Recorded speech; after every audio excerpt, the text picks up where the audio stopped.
I would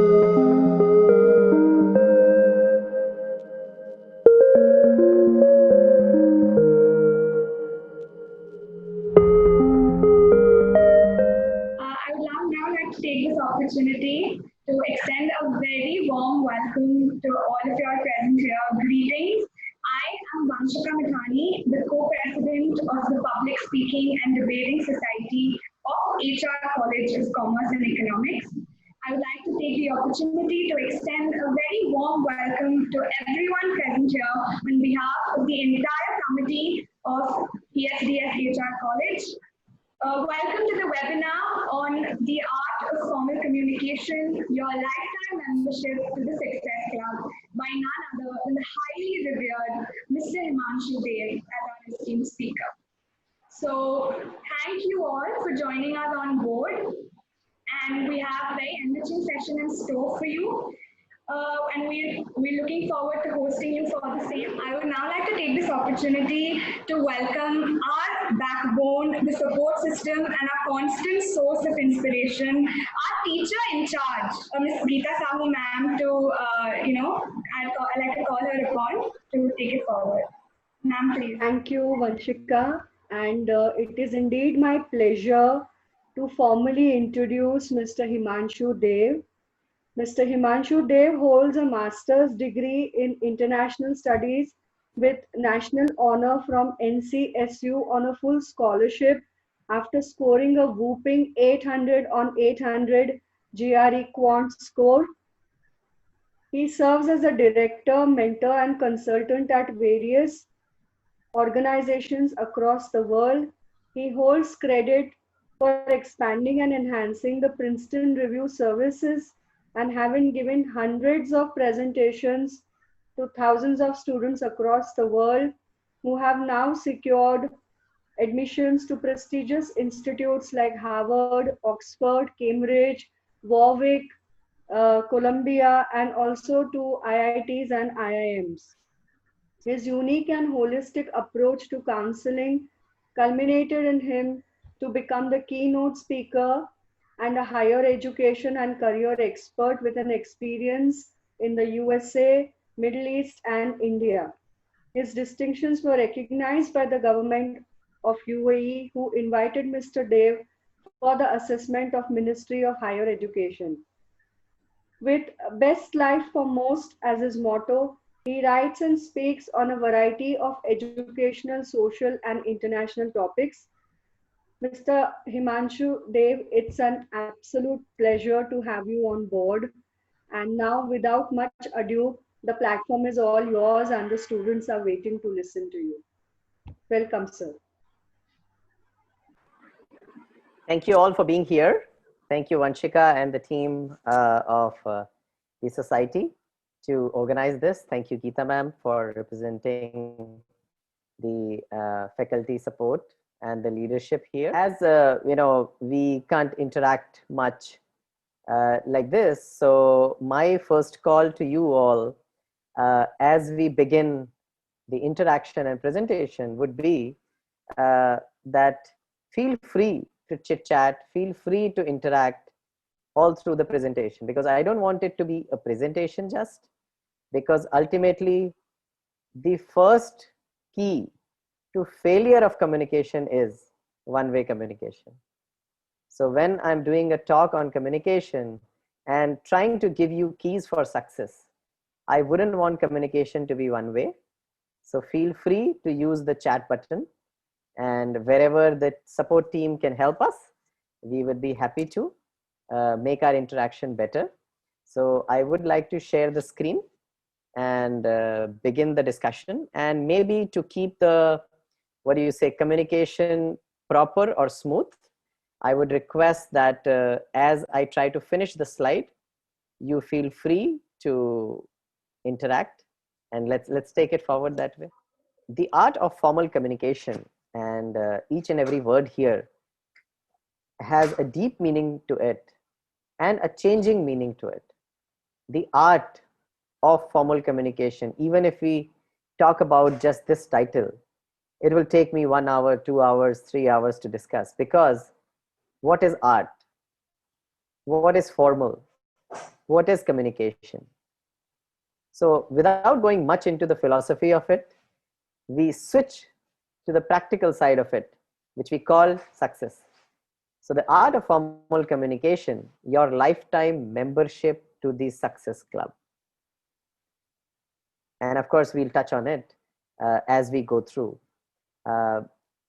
Whenever somebody is giving you an advice, or whenever somebody is trying to tell you something, or on your side, you are trying to get some information from someone, whether it is your parents, your teachers, Google, or any book, or any other resource, you should always try to find the credibility of it. You can go online and write anything about me or success or communication or anything. If you go and write your name against this title, that the lifetime membership to the Success Club, this club is owned by so and so person, somebody else accesses it and they would feel like, okay, maybe this guy or this girl owns this Success Club, right? So what I mean to say here is, before going into any talk, I would like to introduce myself again. And of course, some of you or all of you may have heard about it. I would want to tell you, how all I have learned the art of communication, and I have been maybe to an extent successful in communicating my ideas or communicating other ideas to others. So my key positions, of course, you heard my introduction and how it was presented. So I went to North Carolina State University to do my master's. And of course, I was fortunate to get 100% scholarship. And that has to do a lot, not just to my marks, but my communication as well. I really see that, of course, I could say that I got 800 on 800 in math. And these days, math is out of 170. So 170 on 170 in the current system. But I cannot say that I got 100% scholarship because my essay was perfect, or my SOP was perfect, or my letter of recommendation was perfect, or my CV or resume was perfect. We don't know. We can't really say that. Those are qualitative things which we can't really put on our CV. So communication is also about a lot of things which we can't even say, because even when we do not say, we are still communicating, right? So it is a voice, it is a choice. How you make, when do you make, and what do you make? So then I went on to become a lecturer at University of North Carolina, Chapel Hill. Then I joined the US Consulate Education USA office, USIEF, which is very close by to your college. And that's how I got in touch with HR College a lot. I used to visit there, and HR College students used to visit me. So I have the nostalgia from the year 2015.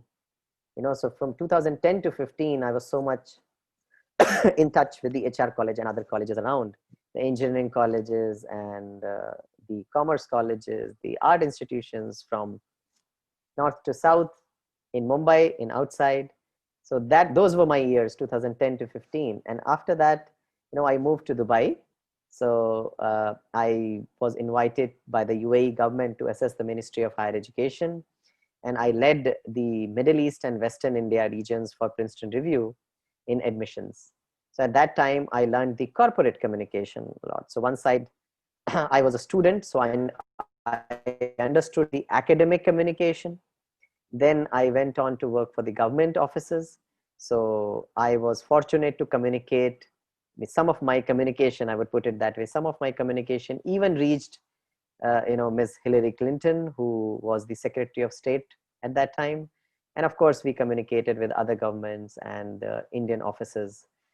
Later on, I got into training, and because I wanted the counselors to communicate well with the students, because I thought I can do only a little bit.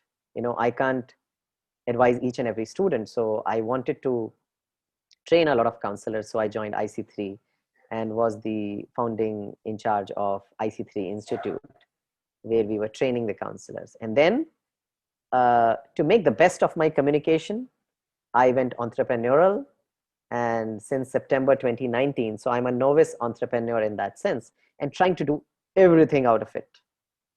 So currently, I started an initiative called Career Mondays, which is to break the Monday blues.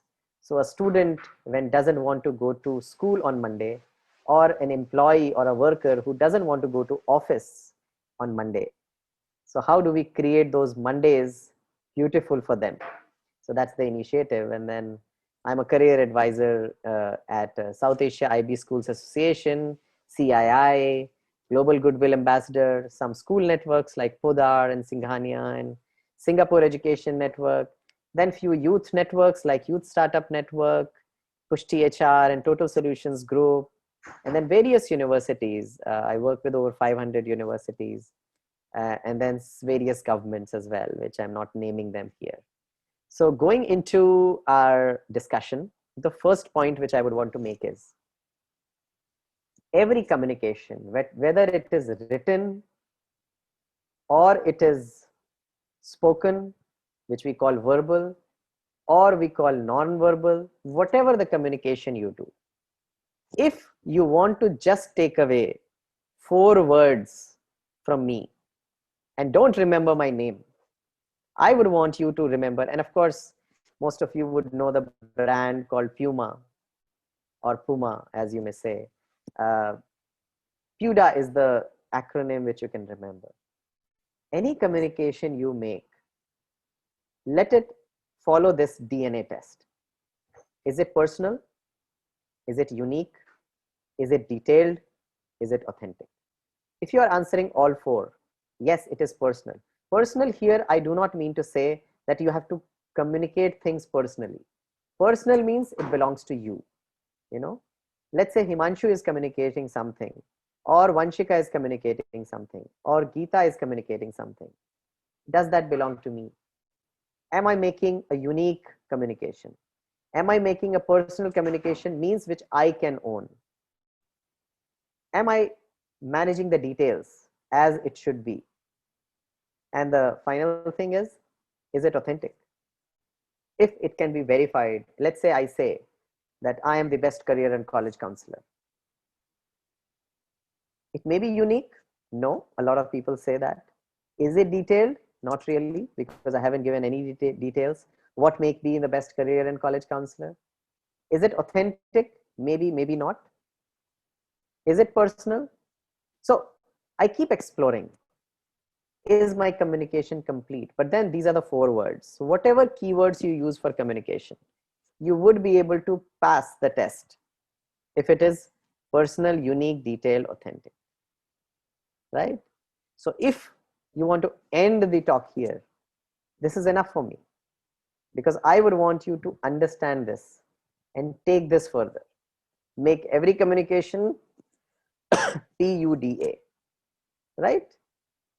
As we move ahead, I would like to tell stories here. Stories are the way to understand. When I say key to success, when I say membership for the lifetime, we talk about communication as an impact. We talk about transformations. So if communication helps you in transformation, like, I don't know, some of you may know it as ATKT or 25 backlogs. This is a story about, because I work with a lot of students, and of course you all belong to the student community. I took some cases here, how somebody was able to communicate better to get better results. So these are a few things, how somebody got 25 backlogs at one of the NITs, because a lot of NIT and IIT kids apply and go to work for different companies and apply for multiple universities. So this is a story about a student who got 25 backlogs. So that is too much, of course. And then a student from Dharavi slums, as we all would know, are one of the largest slums in India or Asia or competitive in the world. So from Dharavi slums, a student was able to communicate his ideas and work on his written and verbal communications to now working at Dropbox in San Francisco. It is all to do with communication. then getting a full scholarship at an Ivy League MBA program, you know. So this is a story about a girl from Mumbai who was able to communicate about her smoke-free Mumbai campaign, you know. So how you are able to talk about it? You would be like, okay, for an MBA, I need to crack GMAT and I need to have a high score. I need to get experience from the top companies. But then on the other side, it's all about communicating. What do you want to do? Then there are people who were able to get, you know, they were able to communicate with multiple people. It is not that you get a scholarship offer from one university, but actually multiple. Then somebody who scores low. So some of you may not be able to score very high, you know, not everybody is a top scorer. So somebody with 4.6 GPA on a scale of 10 was able to go to a top university and then working at Amazon now. Another type of communication is when you get rejected, and then how do you communicate? So this student came to me, and of course he said, I want to apply to a particular program which is available only at MIT and UC Berkeley. And then I already got a reject from MIT. Should I even think about it? I said, it is all about communicating. How have you changed in last 4 months? It's all about that. So that one paragraph, what do you write in that one paragraph? That will decide whether you should accept, whether MIT should accept you or not. And then of course, within 4 months, he was able to get in with a scholarship. Then we talk about low scores on the tests. How do you communicate that? So this girl who went to Harvard tried the GRE for 3 times and was ready to go for the 4th time because she thought to go to Harvard, you have to have a high GRE score. I said, stop. You are a researcher. Let's communicate through your research. And then she went on to go to Harvard School. You know. Then we talk about somebody getting 50% marks in math, was able to get into rank 8 university to do mechanical engineering. So somebody who has a low score in math, getting into a good engineering program is almost gone for them. But then if I tell you this story, this is a story about tomato ketchup, you know, which you would feel like even if you put thousands things to talk about to a college, you won't talk about tomato ketchup. But this was a story about it. And that student was able to get in to the university through that story. So it's all about storytelling. And then of course, a visa reject, you know, just think about it. It is a communication which happens for 2 minutes or maybe 1 minute. In 1 minute, you get a reject. You try it again, you get rejected. You try it 3rd time, you get rejected.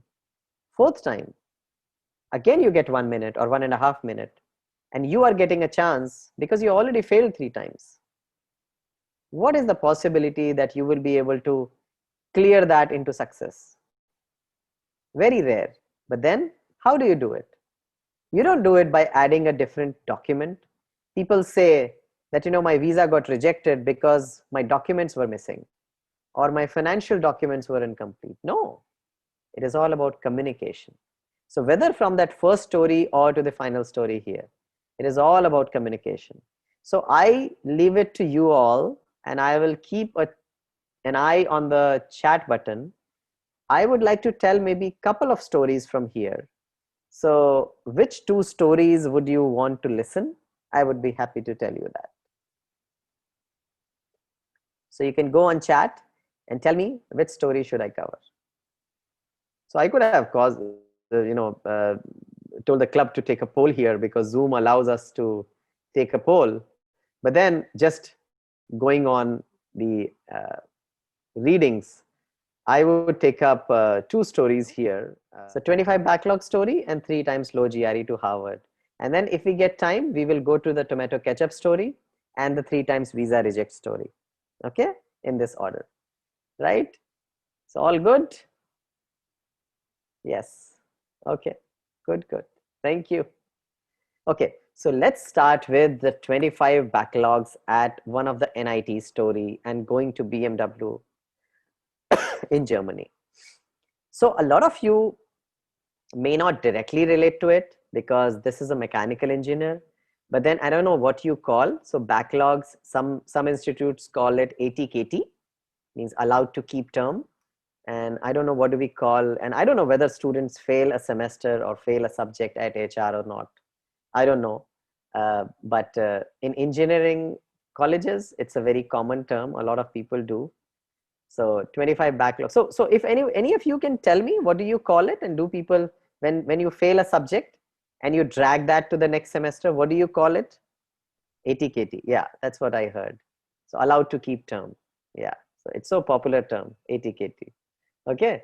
So just I'll call it ATKT then, right? So that you are able to relate to it better. Okay. So I'll tell as it happens, you know. So now maybe, you know, I can even pause the share, and so that, you know, we just got ourselves focused on it. So this student comes to me and said, Himanshu sir, I want your frank opinion. Should I even think about applying? Because I want to go to a university with a dedicated automotive research center. You understand? So this was a mechanical engineering student at one of the top NITs. That means, because to get into NITs, so some of the NITs come into the IITs level as well. It's not that you talk about IITs and then the NITs come. Some of the NITs come up the ranks than some of the IITs as well. So that means the student did well in his entrance exam and his grade 12 and was able to get into the NIT. So this student came to me and said, Himanshu sir, I want your frank opinion. Should I even think about applying? Because I want to go to a university which has a dedicated automotive research center. Now you can imagine, and it's difficult to imagine 25 backlogs. So 25 backlogs means 25 ATKTs, means he failed 25 subjects and dragged them to the next semester, you know. So of course he finished his 4-year degree in 5 years. But then the discussion was, how do we talk about it? And I would never say no to any student, because you can see these kind of students are all success stories, and communication is the key. We may talk about it as applications, we may talk about it as essays, SOP, but it's all about communicating. Because as a counselor, I would like to see how can we communicate your idea to whoever we want to. So what we decided, so generally we decide that SOP, if some of you worked on or you know about, so statement of purpose is the essay we talk about. So that is about 1 page or 1.5 page. So here we decided, we made it a project that we will write a 2.5 page SOP. And on 1 page, we would be talking about what was he doing, what is his connection to the automotive research and all that. So as some of you may know, I don't know, you may have friends, or some of you may be mechanical engineering students or something. So what happens here is that a lot of mechanical engineering students spend a lot of time in the workshop. So workshop is the lab where they are spending time. So this student, when he was not studying or when he was failing the subjects, what was he doing? He was spending time in that workshop. So that 1 extra page which we wrote in the essay, and then of course in the interviews and the things, what did we talk about? We talked about the technical synopsis of that workshop work. What was he doing? Because there are students who are not able to score very well all the time, but that doesn't mean that they are average students. That doesn't mean that I'm not a good student. I just want to spend time in the lab. Some of the students want to spend time in the library. Some of the students like to spend time chit-chatting. Some of the students like playing sports, instruments, you know. So what we're coming to is that we decided that we will make a long SOP, and 1 page, which is extra, goes about that workshop talk, right? And of course, I will talk a little more about the SOP later in one of my slides. So I'm not talking about it right now. How do we work on the essay? So what we did was that after working on that SOP and other documents, and I'll talk about the letter of recommendation, other things as well. But then he got into 4 top universities in the US. So, and I can name them, so one is, Michigan Tech, then University of Washington, Seattle, and then Clemson University, and then one more, he got in. So he got into 4 top universities for mechanical engineering, but that doesn't end the story, So story goes to the last one here where we talked about, and some of you wanted me to talk about it as well. 3 times visa reject. Of course, his visa was not rejected 3 times, but it was rejected. So he went to the consulate, went for the visa interview, and he called me. Sir, my visa got rejected. I said, did you talk about the workshop? Did you talk about the car which you were working on? He said, no, sir. She did not ask. I said, that's not true. Tell me entire thing what happened. And again, it is all about that communication.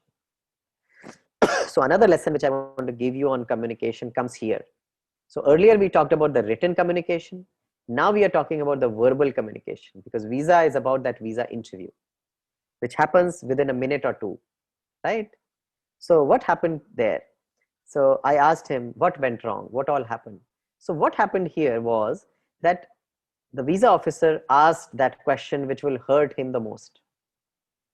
How many ATKTs? Do you have any ATKTs? Do you have any backlogs? And of course the answer was, I have. And he said, yes, 15. As if 15 ATKTs were better than 25, right? So, and what happens here now a lesson on communication. What happens here? As soon as you go to the visa office, your heart is right here, your internal organs are all out, and you are like, what will happen? And my life is in this visa officer's hands, right? And when you lie to that person, your head is hot, your feet are cold. You don't know what's happening. So once you tell a lie that I have 15 backlogs and not 25, so it is not that his visa got rejected because of 15 backlogs or 25 backlogs. No, his visa got rejected because his communication went haywire. Why? Because I told a lie. So the easiest communication is when you're telling the truth. Your easiest communication is when you're being honest. Like, let's say all these stories were fake. I made them up. I wouldn't be so confident in telling these stories. But if you ask me any of these stories, I will be happy to share, because these are stories where I am a member to it. I am a member of their success club. I played a role in that through communication. So what happens here? That of course, so when he told a lie, so that's what happened. And I said, that's not the complete answer. The complete answer here is, I got 25 backlogs because I was not attending the classes. I was failing the exams because I was spending time in the workshop. I was trying to make a car. And then as soon as I realized that if I don't finish my degree, because I went into the 5th year of my engineering program. So BTech is a 4-year degree, or BE or BTech is a 4-year degree. It doesn't go to the 5th year unless it's architecture or something. So this is the complete answer. And then he went again, and second time he got the visa. Now what happens? Of course, so he went to one of the universities in the US, and then he went on to do work at BMW in Germany. And for a mechanical engineer, it's a dream to work at BMW in Germany, not in here or any of the offices here. So that was a dream. And now he's working for another car company, heading a department in the US. And sometime later, there was another part of communication. His to-be wife came to me and told me that, I am an I'm an engineer. I want to do journalism, right? So that is another story attached to it. And of course, they are happily married and doing very well in their own fields, right? So this is the story about how you communicated in the written form to convince someone that actually I'm not a loser student who got 25 backlogs. I'm a bright student. I am a mechanical engineer in making, where I can work for BMW, where I can lead a company in the US, right? On the other side, you are able to communicate to the visa officer again that, okay, I'm coming here again. Again, technically, you don't get the same visa officer the second time, you know. So because I worked at the US consulate as well, and several visa officers are my friends. So I've experienced it from the other side as well.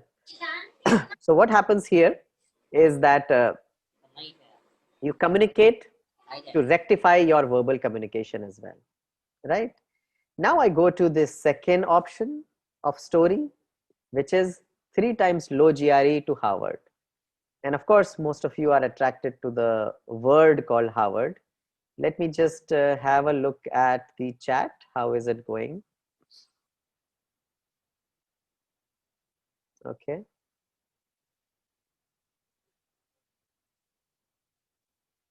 Okay, fine. That is something to do with the logistics. Fine.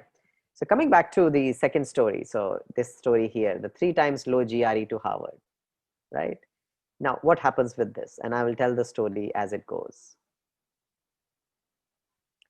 So this girl was preparing to go to Harvard or other universities. And of course, to go to top universities, you come to know, and a lot of you may be preparing for GRE or GMAT or IELTS or TOEFL or those kind of tests. And a lot of times parents and students tell me, should I wait to complete my GRE to work on my applications? Like, because I am a counselor, I work with them on their essays, applications, shortlisting universities, letters of recommendation, activities, resume, CV, online presence, and all that. So sometimes they ask me, should I wait?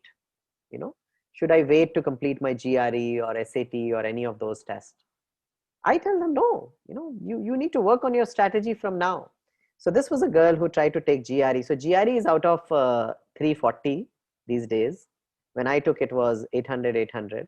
So out of 340, so this girl got 280, which is a low score. She tried it again. She got 308, which is again below average for Indian students.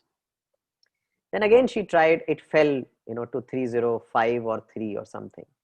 So the second attempt was the highest, which is at 308, which is not a above average, not an above average score for Indian students.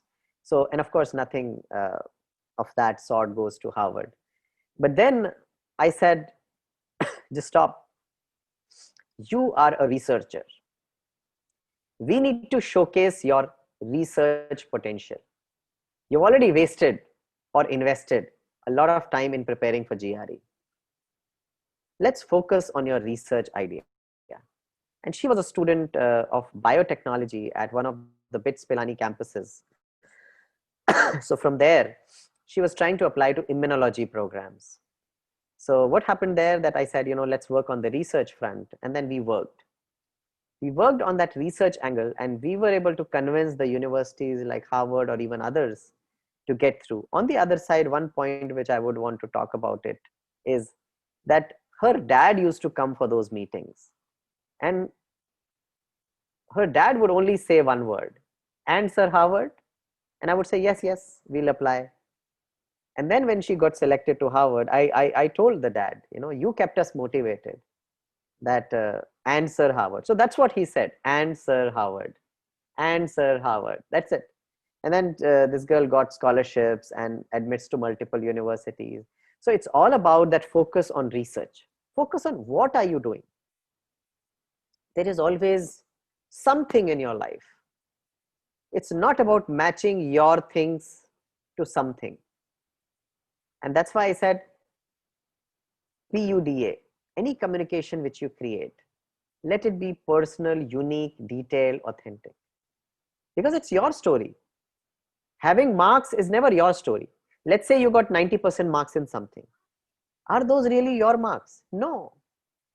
This year in the CBSE grade 12, there are 1.6 lakh students who scored 90% and above. Now tell me, how personal is it to get 90% marks? It's not a very personal thing. So many people. So 1.6 lakh students have 90% marks in just CBSE board. Then you talk about ICSE, then you talk about multiple state boards, Maharashtra to so many state boards, Rajasthan to Karnataka to MP to Andhra to Tamil Nadu to Bengal, whatever. So just see how many people are getting 90% marks. I went to an ICSE school. So there we used to get the merit at 90% marks, but it is a very, very large school. So this year that merit was cut off. So the students who were called on stage were only till 97% marks, because the stage could accommodate only that many, right? So marks are not that personal, but what went wrong or what went good? If you scored full marks, I need a story behind it. If you scored low, I need a story behind it. So communication is not about those quantitative things all the time, right? It's all about those qualitative things, the stories behind. So communication is a great way, or in fact the only way to get you through, because without communication, how will you get in? How will you get out, right? So these are the two stories which I shared. And if if in the interest of time, we can come back to the story, I will tell you the tomato ketchup story as well. Now, because I'm talking about, LinkedIn and other stories as well. So now I want to touch on the social media platforms. So most of you may be on Instagram or Snapchat, or I don't know whether there is a new tool coming up as well. And I don't know whether you guys enjoy TikTok or not. Facebook is a little old. So maybe your parents are on Facebook, maybe you are not. I don't know whether some of you are on Facebook or not, but LinkedIn is something which is associated professionally. So whether we, we have to take a call. Do we want to go on social media or not? Do we want to go online or not? So first thing is, do I create my online presence? I have to take a call on it. Second, do I go on social media? Because going online does not mean going on social media all the time. Going on social media, I need to see, should I go on Facebook? Should I go on Insta? Should I go on Snapchat? Should I go on Twitter? Should I go on Pinterest? Should I go on Facebook? Should I go on LinkedIn? There's so many platforms. So first, define your priorities. What do you want to do? And will you be able to manage multiple? Like on Instagram, I have about 400 followers or something, maybe, I don't know. I haven't posted anything yet. I just created an account, but I'm not able to post anything there. On Facebook, I'm connected with almost, I think, about 2000 or 2500 people. On LinkedIn, I'm connected to even more. I'm active most on Facebook. I don't know why, but whatever it is, because, your college time people are on Facebook, your age grew with Facebook, because when I was going to college at that time, we had something called Orkut, and then we moved to Facebook. So when I was moving to US, at that time, people were coming on Facebook. So Indians were not on Facebook, but Americans were on Facebook, because I think initially you needed your college ID to get on Facebook, right? So as soon as I got my North Carolina State University ID, I registered it and went on Facebook, right? So that's how I just stay there. At the personal level and professional level, I connect on Facebook, and then wherever my audiences are. So best platforms for you. You do not have to choose the best platform. You do not have to see, like in India, still, I think Facebook is #1 platform. WhatsApp, whether we call it a platform or not, I don't know. Snapchat, whether we call it a platform or not, I don't know. I haven't used it. But then Facebook, LinkedIn are websites, are apps which we use. We need to see which is the best platform for me. Let's say I want to share ideas with hashtags and want to follow, a theme. I did 2 themes on Twitter. At one time, I was so excited about artificial intelligence and machine learning. So I used to tweet about that. At one side, I was very interested in philosophy. So I used to tweet about philosophy on Twitter. And then sometimes I talk about higher education, which is there, but I'm not so active on Twitter. But LinkedIn, I post everything, a lot of things. Facebook, I post everything, a lot of things. And some personal, some professional. But you have to see which platforms do you choose. And once you choose it, then be active on it. Don't be like my Insta where I haven't posted anything yet. I keep thinking, what should I post? I thought maybe on Insta I'll share my travel photographs, which we do. But then that I already do on Facebook. So I don't know how to use it. And then of course, you all are on there. So to communicate with you all, maybe I should be on Insta, right? So we have to see best platforms for you. And we can do that analysis. I can discuss with you, and you can discuss with others as well, how you want to use that platform. Then same way we talk about, which are the best documents for you. Like I talked about in the previous slide, is your CV your best document? Will the essay be your best document?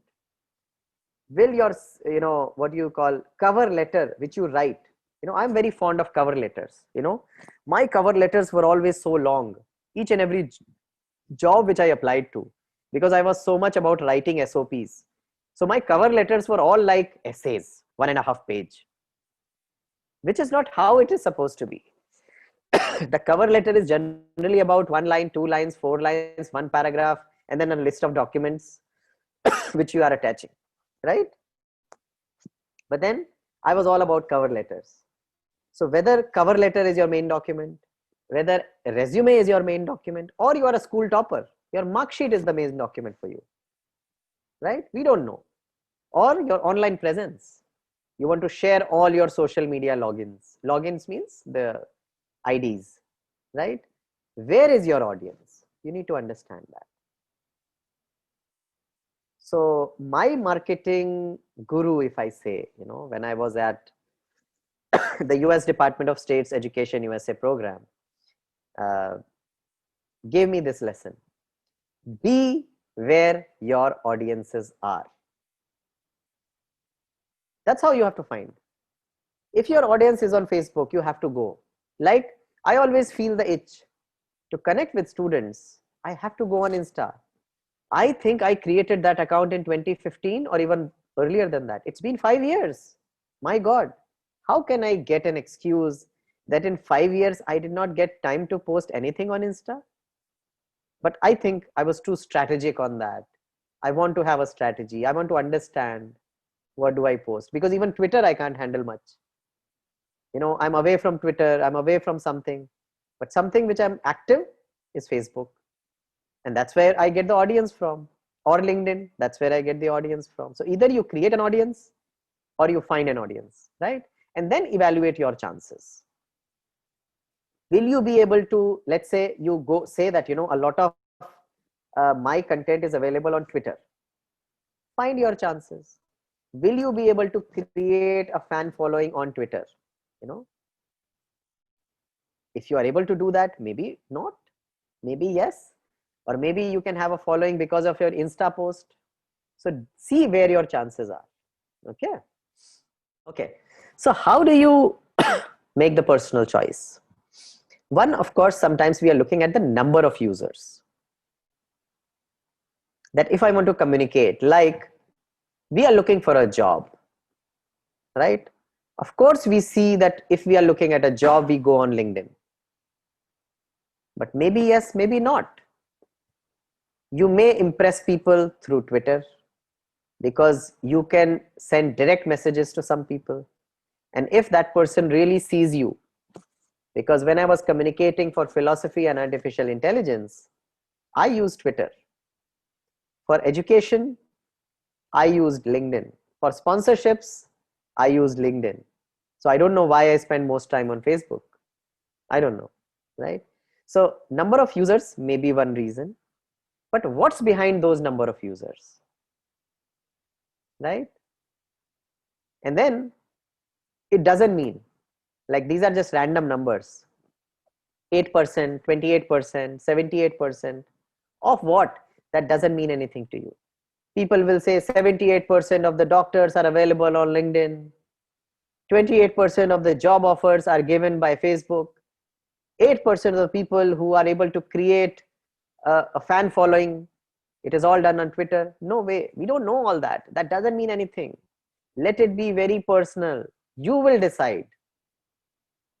These statistics will not help you at all. And don't choose shortcuts.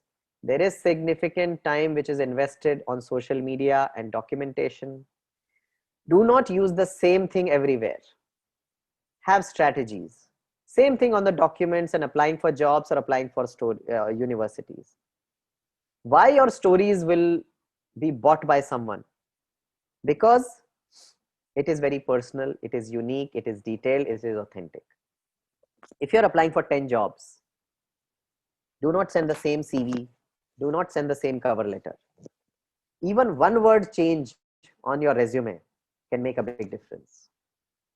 One word add can make a big difference. One word removal can make a big difference. I could have given a lot of examples, but I gave the examples through the stories, so it is make or break decision at your age, because some of you are looking at your first job, some of you are looking at your first degree, some of you are looking at your first professional degree, right? And that will stay with you for life. Or I don't want to talk about afterlife, but it stays even after, because the online presence. Where did Jawaharlal Nehru go to college? Where did Dr. Bhimrao Ambedkar go to college? Columbia University. So Columbia University was for Dr. Bhimrao Ambedkar, and Nehru, of course, went to London, Oxford or Cambridge. I don't know, one of those, right?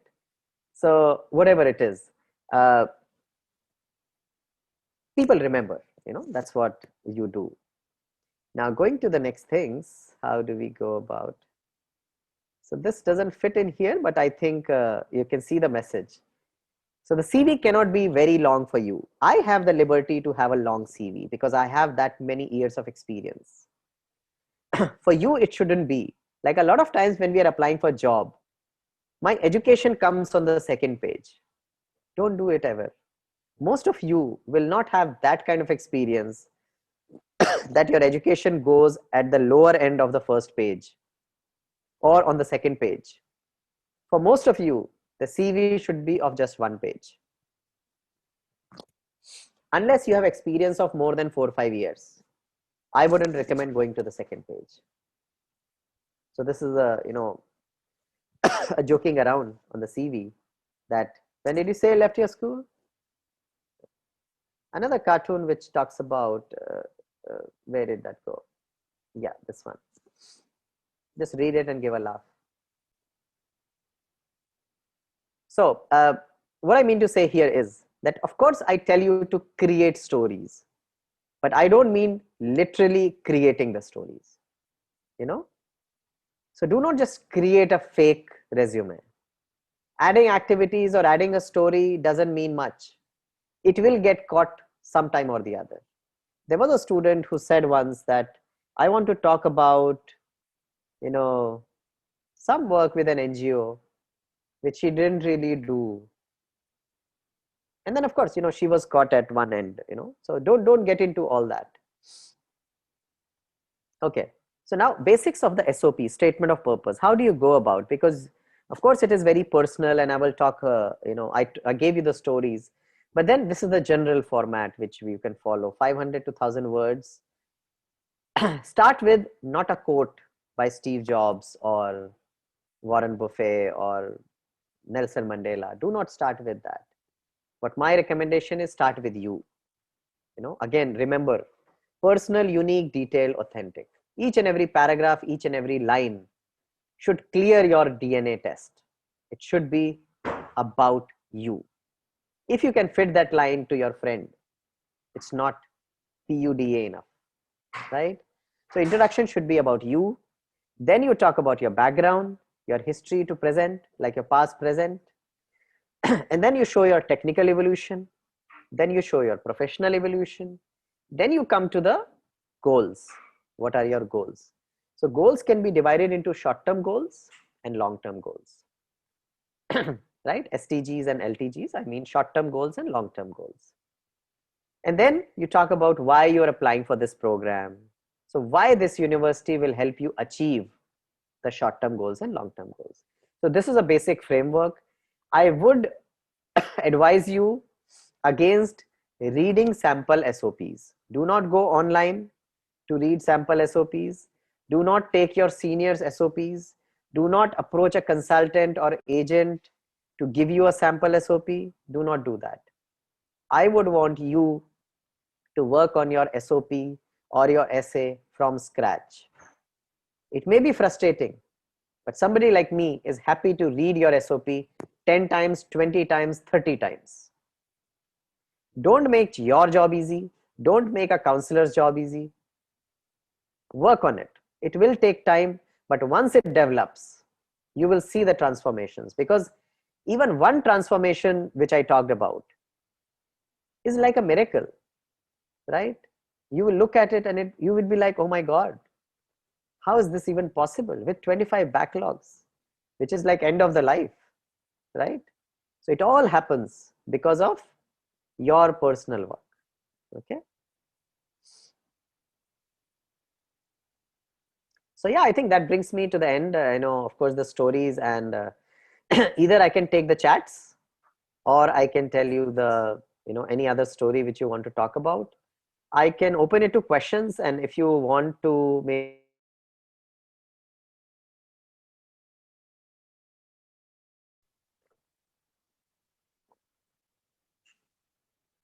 Okay, I'm getting some questions on the CV and SOP. Let me take those.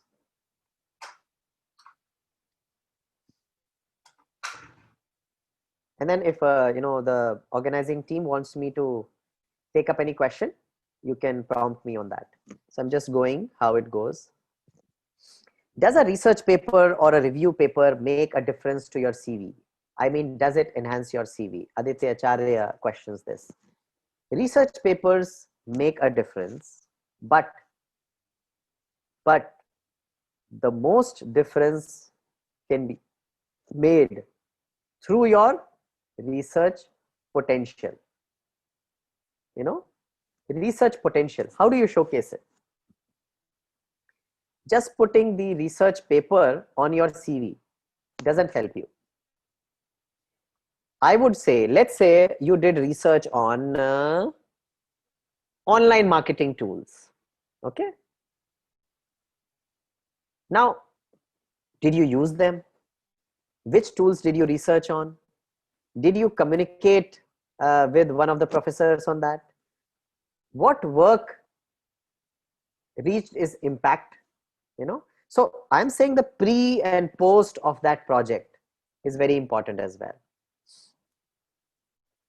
So I hope I answered the question that, research paper helps definitely, because when you're going for a job or you are going for a college, research paper will definitely help. But just putting the research paper as one line on the CV, not really, not much. Research potential is something which counts. I think you can, see my mobile number, and do not call me directly, but you feel free to WhatsApp, because mostly I'm on calls like these, and and Vanshika may tell you, how difficult it was to reach me, but that doesn't mean I'm not approachable. I'm happy to discuss with each of you. And, so you can reach out to me on WhatsApp or email, or, with a proper communication, you can communicate with me on LinkedIn or Facebook as well. But don't just send random connections. If you don't have a message attached to it, I will not really, like it to be accepted. So one more thing which I would say, when you are sending a request on LinkedIn and Facebook or anywhere, put a message, write an email. So I hope you are able to see the screen. So some of you are asking for my email ID or phone number. Is it not clear on the screen? On the screen, you see it's right at the bottom below the stories. And that's why, because, at this time you will keep asking. So I didn't want to even answer that. I said, the name is there, the phone number is there, and the email ID is there. Yeah. Okay, other questions, because I think we are at 6:14 and we would want to end maybe in 10 minutes or something. So let's go. A few more questions. So yeah, feel free to approach me, and then which books you suggest for students as you like it for formal and informal life. See, what I would suggest that you should read both fiction and non-fiction. So if you are a reader of fiction books, read non-fiction as well. If you read non-fiction, try to read fiction as well. If you read Indian books, try to read American or European books. If you read American or British books, try to read Indian as well. So I would say reading is all about diversity. And you can do two things on reading. One could be the quantitative stuff, second could be the qualitative stuff. So when you are reading a book, try to work on your vocabulary. Like I'll just give you one example. Words for walk and talk. There are several words for walk. When you are walking slowly, there is a word for that. When you are walking fast, there is a word for that. When you are walking when you are drunk, there is a word for that. When you are walking when you are tired, there is a word for that. When you are walking, what you say, in the rain, there is a word for that. Same thing on talking. When you're talking fast, there is a word for that. When you're talking when you're sad, there is a word for that. When you're talking in a hurry, or when you're talking very slow, or you're talking very low, there is a word for that, right? So I would say all this you learn from the books. Then you try to get the message out of it. There are 3 stages of reading book, I would say, or the qualitative level. 1, what is the author trying to say? Simple. Or even before that, what is the author saying? Second line, what is the author trying to say? Third, what is the author trying to tell Abhishek here or Vanshika here? You know, what is the author trying to tell that 13-year-old or 14-year-old or 15-year-old? Because that book is not about the author. You want to personalize that book. So this is how I would suggest on reading books. I'm not naming one, but this is how it is. You have to be diverse, you know. Although I can boast about my math score on GRE, but I didn't get a perfect score, and everybody knew that my English was much, much better than maths. But still I scored full on maths, and I did not score full on English. Why? Because I did not read fiction a lot. I may have read more than 10,000 books on non-fiction, but I did not read even 10 books on fiction. If I would have read that, I may have, you know, scored much better on English as well, right? Few more questions. Can we mention our long-term goals in SOP? Yes, you should. Short-term goals and long-term goals. And what is a short-term goal? Short-term goal is not to go to college. Short-term goal is right after college or right after the next thing. So whatever you are trying for, right after that. So short-term goal means whoever you are talking to, after that, what is your goal? Like if you are applying to a college, after that college, what is your goal? Long-term goal is 10 years, 15 years down the line. So let's say you get an award, right? What will that be for? That I want to get a Nobel Prize. Okay, that Nobel Prize would be the Peace Prize, or that Nobel Prize would be the Chemistry Prize. That's my goal, right? Long-term goal. Few more questions. Okay, let me take up, you know, sorry for not being able to take all the questions. Somebody is requesting for the catch-up story. Why so and do university? Okay, how do we answer the question? Okay, why this university? What would you say on the importance of learning how to communicate in languages other than English? Okay. Yeah, communicating other than English, I would say, take your language to a certain level. Do not just start touching different languages and just happy by saying bonjour in French. You just try to attract someone, bonjour. And after that, that person starts speaking in French and you have no idea what he's talking about, right? You talk to a Gujarati and say, Kem cho? And they would be like, you know, whatever, and you would be like, you know, eklu chawale che, you know. So you need to go beyond, you know. So you need to go beyond. Do not just learn the introduction or something like that. So that's what I would recommend.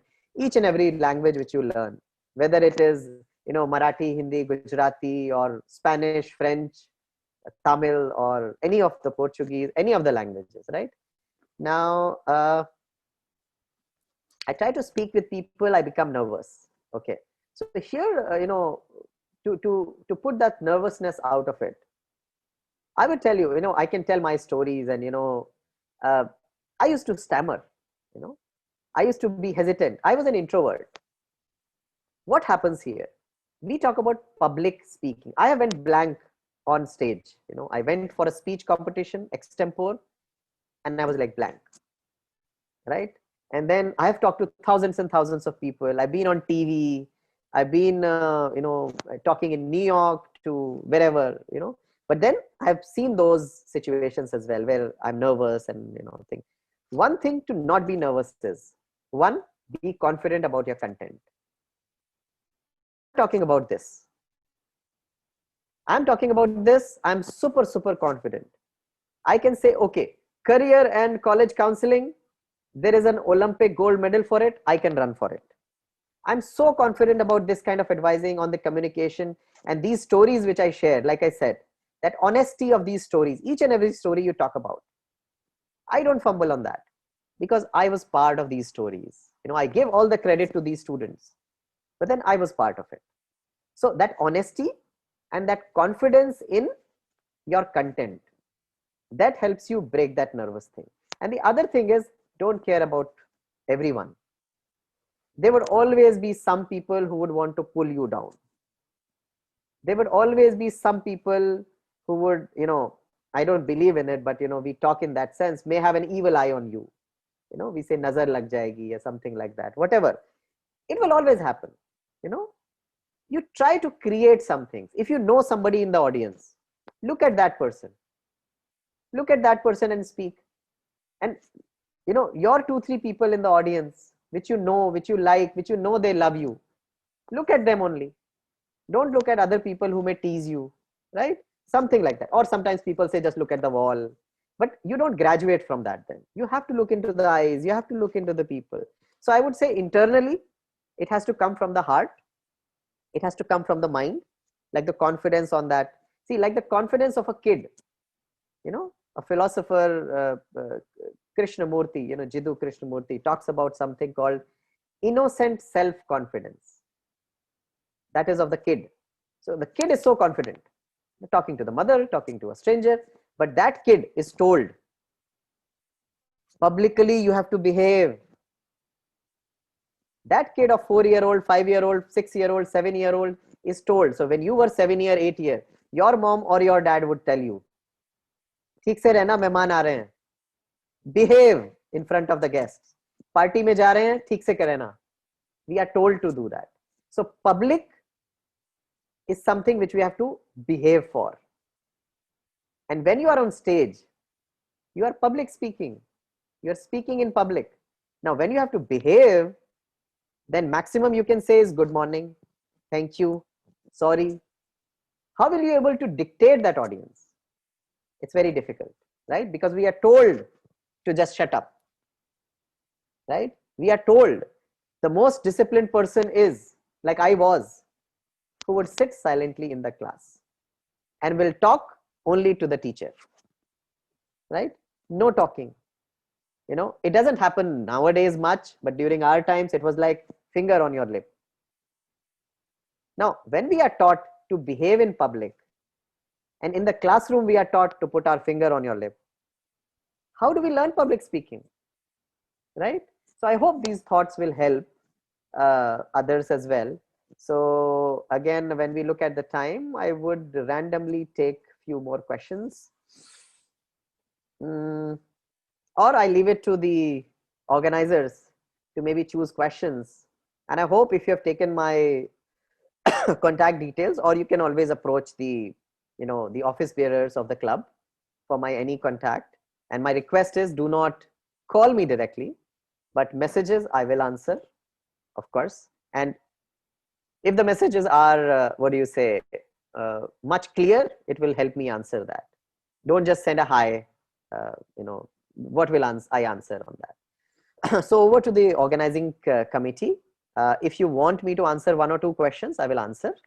Otherwise, you can take the proceedings down. Yes, sir. Thank you. I think everyone in the comments agrees with me when I say that it was a very enriching session. I think there are a few questions that have come in. So, sir, like you said, we can have the last two questions and then we can, move on to the vote of thanks. So, there's a question which has come in about how do you use your social media to influence your university applications or job applications?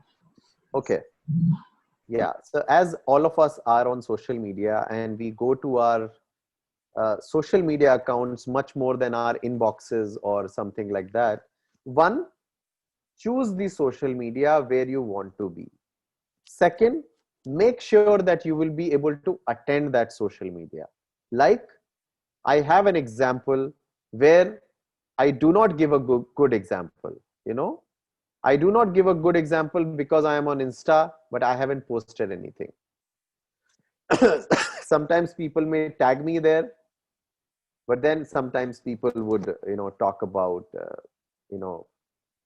so you have to understand which social media you want to use. And a lot of universities actually ask for your social media accounts. They will say, if you have a social media account, share the profile. So you will share your Facebook account, you will share your Insta account, you will share your LinkedIn account. But what I would say, choose those accounts. Even if you are not applying to college or jobs, just for you, you have to see what do you want to wear. You have to see what do you want to own. You have to see what do you want to have. Right? If you decide that I don't want to play a musical instrument, don't play. If you know that I don't want to play a sport, don't play. So if you want to be on Twitter, and I hope you understand, Twitter is about ideas, themes.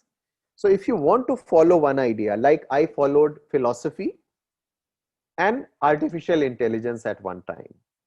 So I got some followers who have left me because I stopped tweeting on artificial intelligence.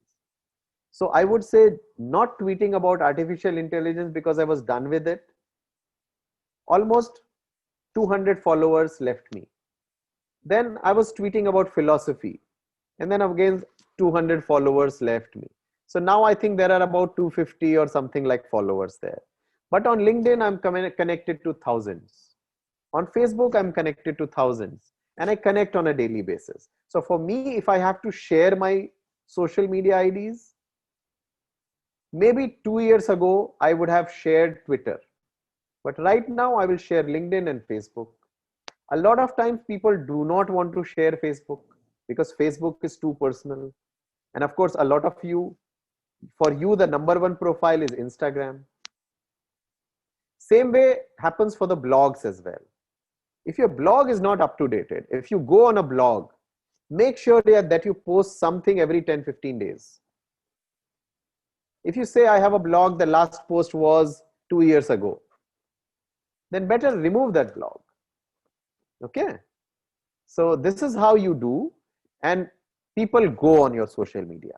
Whether they say or not, universities go on your social media, companies go on your social media, anywhere, wherever you are communicating, even if they search your name on Google, they will reach, and they will do that. Right? So another question which I should take?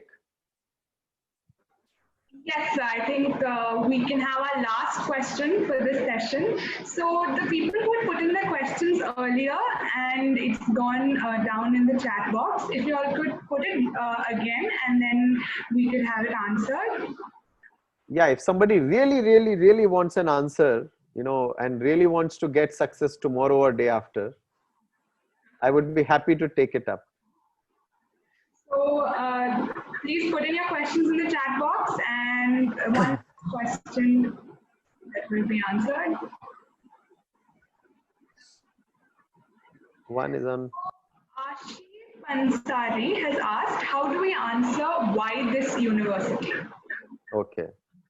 So this can be the longest answer actually, because on a daily basis, I work on this, but still, I would say, and one thing which I wanted to talk about and which I did not, I would give you an exercise.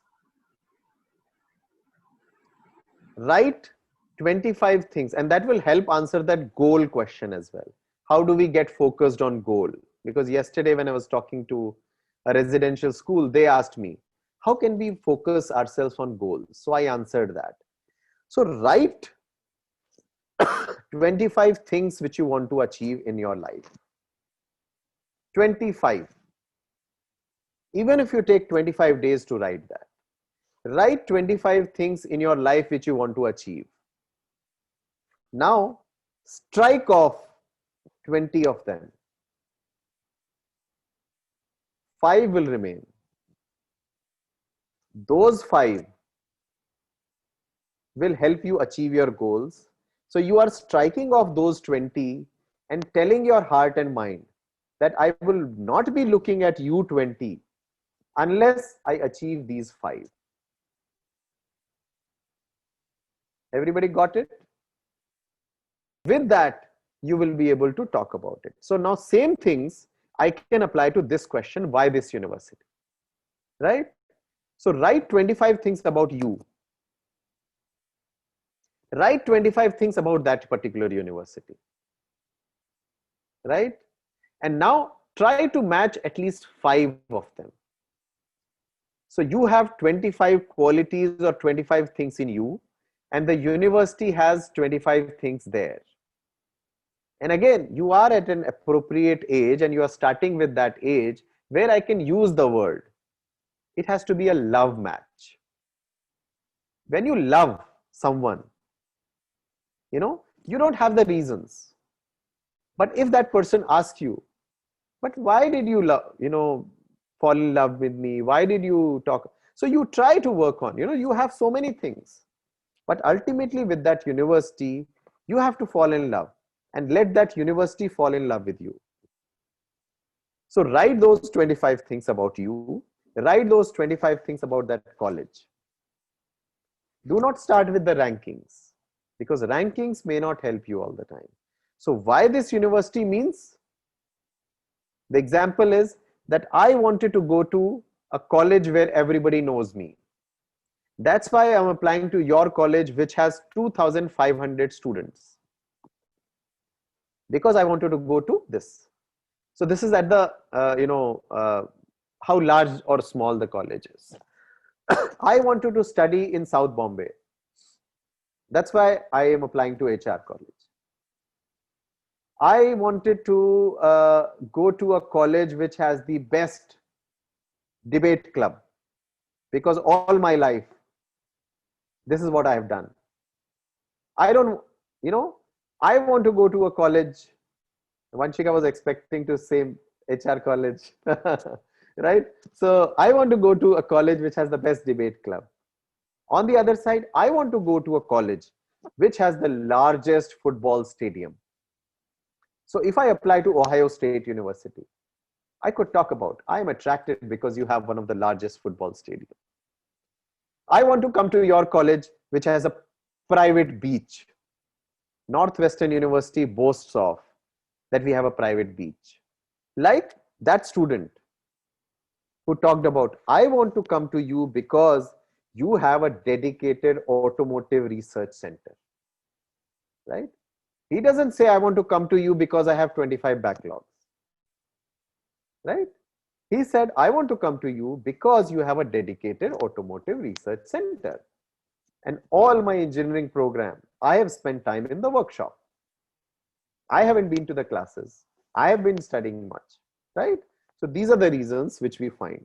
So it could be a student club. It could be a research center. It could be a professor that I really want to be at your university because this and this professor is there. It could be the proximity, because I want to be in South Bombay, or I want to be in New York, or I want to be close to the Wall Street. Why New York University has been one of the most popular universities? Because it's right beside the Wall Street, right? So these are the reasons. Or you want to study wildlife and you want to be in, let's say, Western Virginia, right? Something like that. So these are a few ways to answer. why this university, but it is a very, very, very, very important way, an important need to answer that. And again, follow the 4 things: personal, unique, detailed, authentic. The PUDA principle. Over to you. Yeah, so thank you very much for all that you've told us today. I'll be giving the vote of thanks. Thank you for taking time out of your, what I only imagine must be an incredibly busy schedule, for being with us here today. And I think all of us here have learned a lot from you today, from selecting colleges to how to apply to SOP writing guidelines. I think you've dispelled a lot of myths today that only students who get top marks and 95% plus can get into all these Harvard, Oxford, etc. And I'm sure that all the students who have a lot of doubts, we are seeing a lot of them in the chat box right now, they will go to you and you'll guide them further on also. So thank you very much, sir. I think all of us have gained a lot out of today, and we'd love to have you back if you want to come back to do another session regarding the stories which you couldn't cover today, even the tomato ketchup story, which I think is very popular now among everyone.